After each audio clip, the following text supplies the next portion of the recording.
So வானக மக்களே நம்மளால எதிர்பார்த்துட்டு இருந்தோம் அந்த ஒரு சம்பவம். அண்டா அண்டா கடத்திட்டு போறீங்க, இறக்கிடுங்கடா, எங்கடா எக்ஸ்பிரி டேட் முடிஞ்சுட்டா, இல்ல வந்த வேலை முடிஞ்சிச்சோ, சரி அண்டாக்கு வந்த வேலை முடிஞ்சுச்சா, அதனால அண்டா தூக்கிட்டு போறாங்க.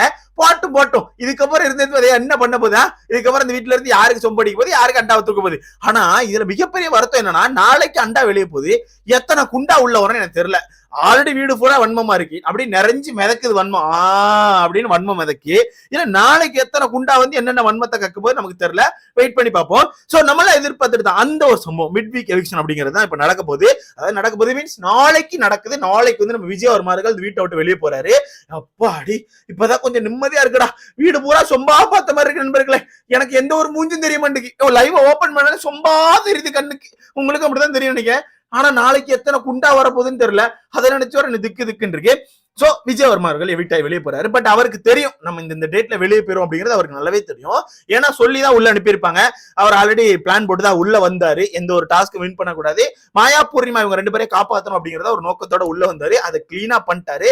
மாயாவெல்லாம் பக்காவா காப்பாத்தி பெயிண்ட் அடிச்சு ஒரு தடவை கொண்டு வந்தாரு. எல்லா தப்புக்கும் ஒரு வெள்ள பெயிண்ட் அடிச்சிரு, அது மாயா தப்புல உங்க தப்பு அப்படின்னு மாதிரி மறைச்சிட்டாங்க எல்லாத்தையும். சோ அந்த வகையில நாளைக்கு விஜய் வர்மா வீட்டை விட்டு வெளியே போறாரு. எவ்வளவு பேர் ஹாப்பியா இருக்கீங்களோ மறக்காம லைக் பண்ணி சேனலை சப்ஸ்கிரைப் பண்ணிக்கோங்க. நான் ரொம்ப ஹாப்பியா இருக்கேன்ப்பா. இவனெல்லாம் டாப் 5ல கொண்டு போனா எனக்கு அப்படியே மண்டகருக்கு வந்திருக்கும். அந்த இவனை இப்பவே தூக்குனாங்க அப்படின்னு சொல்லி சந்தோஷம். இதுல நம்ம இன்னொன்னு சொல்லி ஆகணும். நேத்து கூட நம்ம மாயா அண்டா வர்மா ரெண்டு பேரும் உட்காந்து பயங்கரமா மத்த ஆட்களை கிண்டல் பண்ணி பேசிட்டு இருப்பாங்க. முக்கியமா மணி அண்ட் விஷ்ணுலாம் டிக்கெட் ஃபினாலே இல்லைன்னா எப்போ போயிருப்பான், அவன்லாம் ஒரு டம்மி, அவனுக்கு தான் கேமே தெரியாது அப்படின்ற மாதிரி கிண்டல் பண்ணி பேசுவாங்க. அப்ப பக்கத்துல இருந்து நம்ம அண்டா வர்மா சிரிச்சு, விஷ்ணு நான் ஏன் அப்படி பண்றான்னு தெரியல, அவர் ரொம்ப ஒரு மாதிரி மோசமா இருக்காரு, ஒரு ஒண்ணுமே புரிய மாட்டேங்குது அப்படின்னு மாதிரி கிண்டல் பண்ணா. அதே மாதிரி ரெண்டாவது மணி மேல மாயாக்கு என்ன வன்மன்னு தெரியல, ஆனா மணி வச்சு செய்யறான் மாயாவை. ஒரு 2 நாளா வச்சு தெறிக்க விட்டான். என்ன கேட்டாலும் பதிலடி வெறித்தனமா கொடுத்துட்டு இருக்கான். மாயாவால மணி பக்கத்துல நெருங்க முடியல, மணி வச்சு செய்யறான். அதான் உண்மை. யார் ஒத்துக்கிறீங்களோ தெரியும், அதுதான் உண்மை. மணி பயங்கரமா சம்பவம் பண்றான். அந்த வகையில மணியை பத்தி கூட நேத்து பேசியிருப்பாங்க. மணி எல்லாம் வேஸ்ட்டுங்க, மணி ஒன்னும் பெருசா இல்ல, மணிலாம் எனக்கு தெரிஞ்சு எவிக்டாய் வெளியே போயிருவான். இந்த மிட் வீக் எவிக்ஷன்ல மணி தான் வெளியே போவான்னு நினைக்கிறேன் அப்படின்னு சொல்லிட்டு மாயா அவர்கள் சொன்னாங்க. அதுல அவங்க அண்டா தான் வெளியே போகுது அப்படிங்கிறது அவங்களுக்கு தெரியாது. இந்த வகையில அன்அபிஷியல் ஓட்டு லிஸ்ட் படி தான் வெளியே போறாங்க. விஜய் வர்மாக்கள் தான் ஓட்டுகள் இல்லாம இருக்கு. எனக்கு தெரிஞ்சு இப்போ ஒரு மிட் வீக் எவிக்ஷன் வச்சிட்டாங்க. நாளைக்கு இன்னொன்னு இருக்குமா, அதாவது அடுத்த நாள் இன்னொரு எவிக்ஷன் இருக்குமா, ஏன்னா 5 பேர் மிச்சம் இருப்பாங்க வீட்டுக்குள்ள. அந்த வகையில அடுத்த நாள் இன்னொன்னு இருக்குமா அப்படிங்கிறது ஒரு கேள்விக்குறியா இருக்கு. இருந்தாதான் நல்லா இருக்கும். ஆட்கள் குறைஞ்சாதான் வீடு பார்க்க கொஞ்சம் நல்லா இருக்கும். முக்கியமா அந்த வீட்டுக்குள்ள வந்திருக்க அந்த எக்ஸ் கண்டஸ்டன்ஸை கொஞ்சம் முடிஞ்சா எவிக்ட் பண்ணி அனுப்பிவிடுங்கப்பா.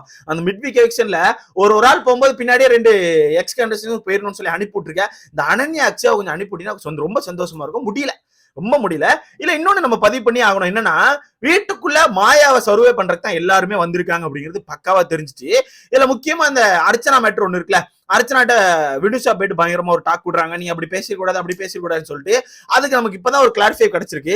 இவங்க 2 பேருமே ஒரே ப்ரொடக்ஷன் கம்பெனில தான் வேலை பார்த்திருக்காங்க. 2 பேருக்குமே நல்லாவே தெரிஞ்சிருக்கு. பட் ஏதோ ஒரு இஷ்யூ முன்னாடியே இருந்திருக்கு. உங்க 2 பேருக்கு எல்லாம் ஏதோ ஒரு இஷ்யூ இருந்து அதிகமா பேச்சுவார்த்தை இல்லாம இருந்திருக்காங்க.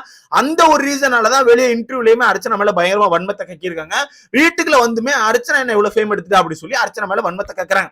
இதுல ஒண்ணு நல்லா புரிஞ்சுக்கோங்க, வினுஷா கேட்ட பாயிண்ட் எல்லாமே ஓகே, அது அவங்க சைட்ல இருந்து பாயிண்ட் கேட்கறாங்க, அது எல்லாமே ஓகே, அது நம்ம இப்ப தப்பு சொல்ல, அது எல்லாமே ஓகே. நீங்க நிறைய பேர் வந்து கமெண்ட் செக்ஷன்ல ப்ரோ வினுஷா கேட்டது கரெக்ட் தான் ப்ரோன்னு சொன்னீங்க, அது எல்லாமே கரெக்ட். பட் நான் என்ன சொல்றேன், இந்த வீட்டுக்குள்ள முத அந்த போர்டுல அந்த மாதிரி வரும்போது நிக்சனை கூட்டு நீ அப்படி பண்ண தப்புடா, நீ மன்னிப்பு கேள்றான்னு சொல்லி சொன்னதுமே அர்ச்சனா தான். நம்ம லைவ்ல பாத்திருப்பீங்க, அதுக்கான கிளிப்ஸ் நிறைய கிடக்கும் நினைக்கிறேன் ட்விட்டர்ல. அப்படி முத சொன்னதுமே அர்ச்சனா தான். நீ பண்ணிட்ட தப்பு பண்ணிட்ட, நான் உனக்கு ஒரு அக்காவா சொல்றேன், மன்னிப்பு கேளு அப்படி சொல்லி சொன்னதுமே அர்ச்சனா தான். அது மட்டும் இல்லாம 2வது இந்த இஷ்யூ கிளம்பும் போது ஃபர்ஸ்ட் அந்த மேட்டர் எடுத்ததுமே விஷ்ணு.